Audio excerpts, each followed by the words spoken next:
Hi everyone, welcome. I'm preparing to check in on my so-called original red wiggler worms. There's really nothing all that special about this pair of red wiggler worm bins. So all I've really got about them is their age, 132 days of age, the number of times they've been fed so far, 11, and the amount of time that's passed since the last feeding, which was 20 days. In most cases I've got some sort of a novel feeding method going on, or maybe I'm trying to compost some sort of unique materials or items. Here I somehow just don't seem to have a whole lot going on. Perhaps the only thing interesting about these is that these are the only two systems in which I've got the worms that I can track all the way back to my very first batch of worms when I first started. And it was a batch of worms that came really close to meeting their end, but I was able to nurse this population back from a fairly small amount of worms, and we've slowly gotten to the point where they now occupy two systems. And I guess having them occupy two systems this way is a little bit of an insurance policy should anything ever go really wrong in one or the other bin.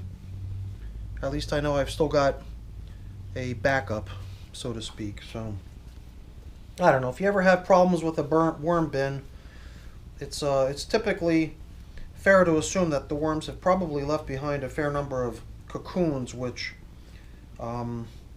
provided you give them favorable conditions, the cocoons will kind of spring to life and you'll have wormies again. Then you can work that population back. But with these worms, let's see, I wasn't quite sure what to expect. I'm covering only with newspaper here, and with a 20-day pause since the last check-in and now, I worried about the systems getting a little bit overly dry, but it's so nice to see how nice and damp the material in these systems is. And it could have something to do with this leafy matter that was sprinkled out across the top of both systems, kind of acting as almost like a mulch layer to help hold the moisture down.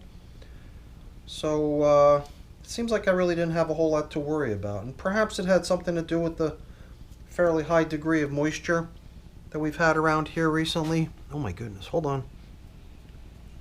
I noticed I'd flicked a little bit of material over the edge, and I checked really quick just to make sure I didn't accidentally send a worm flying, and I did. So I'm glad I checked. Let's let this little guy get back with his friends and neighbors. So I'm going down the middle here. We didn't have feeding zone indicators to show where we last fed, but when I don't have feeding zone indicators, it's fair to assume that the last feeding would have been applied down the middle. And I can confirm for sure that that was the case, since I quickly reviewed the video from last time. These little guys got fed 20 days ago. And after 20 days, it's probably fair to assume that there's very little, if any, leftovers of the last feeding remaining. So my assumption is that they're due. My hope was to give these little guys a pretty abundant amount of bedding to go along with the fairly abundant amount of food that I've got for them. So I've got my handy dandy plastic container here full of all kinds of stuff, like I think there's some peach down there. I think I see apple peels, cucumber bits, cucumber peels, cantaloupe melon rinds, all kinds of good stuff for them, fresh out of the freezer. And as that stuff starts to thaw out, it's going to become nice and mushy and easy for the wormies to nibble on. So over here in bin number 1, I've excavated a pretty good sized hole, extracting a pumpkin stem in the process and a portion of a mango seed's husk. I thought there were other pieces similar to this floating around in here too, but I don't always feel the need to go hunting down every last little bit of leftover food, even if I know there's still some of it there. Since these are kind of brother bins or sister bins or whatever you want to consider them as, it is fair to assume that if I go searching through the next system, we're going to find very similar objects, and that's exactly what we're seeing here. There's the stem of a pumpkin. It was pretty easy to find, and then right away here's another similar object, a piece of mango seed, or what remains of it, just the outer husk. Here I'm seeing a banana peel or at least what remains of a banana peel, more specifically the stem of a banana. Chances are there would have been one over in bin number 1 as well, but like I said, I'm not going to go crazy hunting for stuff. This is just another chunk of the mango seed. This mango seed would have been chopped up into multiple pieces. So here we've got just different chunks that might even connect right up to each other to make the original object. Good bit of moisture, I must say, down here in bin number 2. Bin number 1 was equally damp. I worried. I was a little bit concerned after 20 days what I might find in here, considering that only paper was covering these systems, and I'm really glad to see that there's ample moisture for these worms to be fairly comfortable no matter where in the bins they choose to roam. I think after we finish feeding, we'll have an opportunity to explore the outer edges of the systems, but at this point I think we're ready to come in here with a little bit of my prepared bedding as a foundation onto which we can plop some of that delicious food that I bought down here for them. Perhaps we could even come in with a couple of the napkins I have first, so that once the juices start flowing out of those frozen foods, dripping down, they'll soak these napkins with delicious flavors and juice to make the napkins almost as irresistible as the foods themselves. I've also got 2 other napkins right there on the side, all set to go, folded in triangular shapes. Maybe we'll put the foods in and then place those napkins on top of the foods,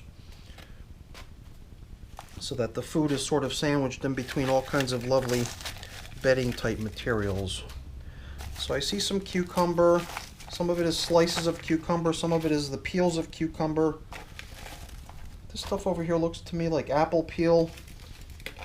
A lot of the stuff I feed to my worm bins is compliments of my mom, and I don't always really know what it is that I'm placing into my worm bins. It's usually sort of a surprise as I gradually go through what was in the bag, in the freezer, and drop it down into the worm bin.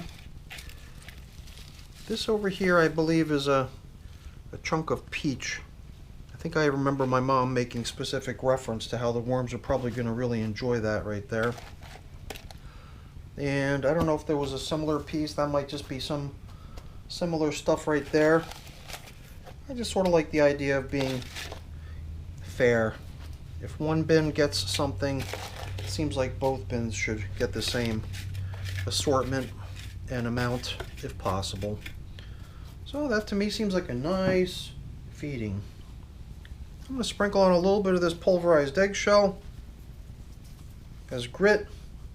And before I forget, let's make sure we return some of these old food items that we encountered along the way back down into the feeding zone.